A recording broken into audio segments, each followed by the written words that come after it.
important to note is the fact that there seems to be also a division amongst the commissioners as this is going on. Yeah, this is the 7th time the CEO,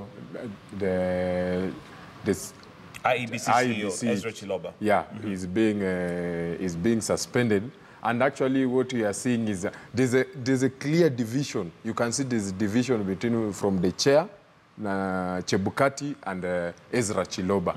And there's actually now again a division among the commissioners. So Chebukati has his team on the other side, and Ezra Chiloba has his team on the other side. And so what does that tell us, especially about the commission and the fact that these are the people who are mandated with delivering free, fair, and credible elections? And not just that, right now we should be looking at them auditing the elections and possibly preparing now for 2022. Actually, what is happening is just a clear indication what was transpiring during the election period and what some of the politicians were raising questions about IEBC, because there's a split in IEBC, and the major reason that they are raising is that Ezra Chiloba is arrogant. But we need to see something concrete coming from IEBC, because we have mandated them with a job, but they're not doing that job.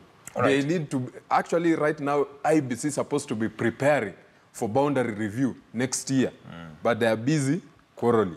All right. Nerima, your thoughts on that? And I am trying to remember which politician it is that quoted and said, if Kenya burns, it'll burn because of IEBC. But we can see that they're still having in-house problems. Yeah, I remember when Dr. Akombe left, and her main concern was the division within the IEBC. That's what she kept airing about. But what I find interesting is how there's an officer, Mrs. Margaret Mwachana, who never seems to be there. Like, even at the moment when they made this decision, she's saying, yeah, she had traveled to UAE.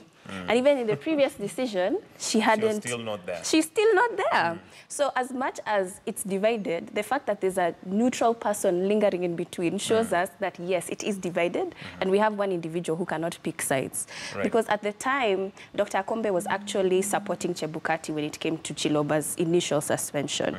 And so now this one, we've seen that the team has sort of reshifted in a sense, but there is a sense of a division within the IEBC. The fact that it came right after the Auditor General's report just tells you that it's sort of reactionary, where they're seeing that there's a problem arising and we need to look as though we have it under control. We need to suspend the CEO so that we look as though we are concerned with what happened within our organization. And I guess one of the things that the commissioners have raised out of reading the story and what is coming out now is the fact that even after the meeting was called, it was not part of the agenda items, the suspension of Chiloba, which of course some of them found a little bit unsettling and did not want to participate in it. Because what is happening, they're trying to apportion the blame.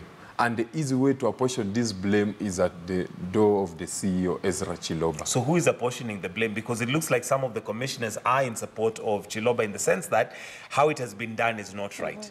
You know, I'm sorry for Ezra Chiloba, since his problem started with politicians.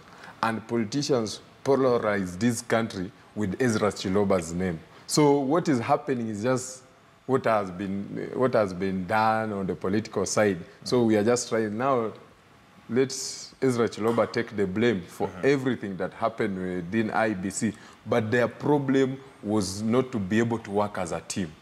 Chebukati was not ready, and he was not capable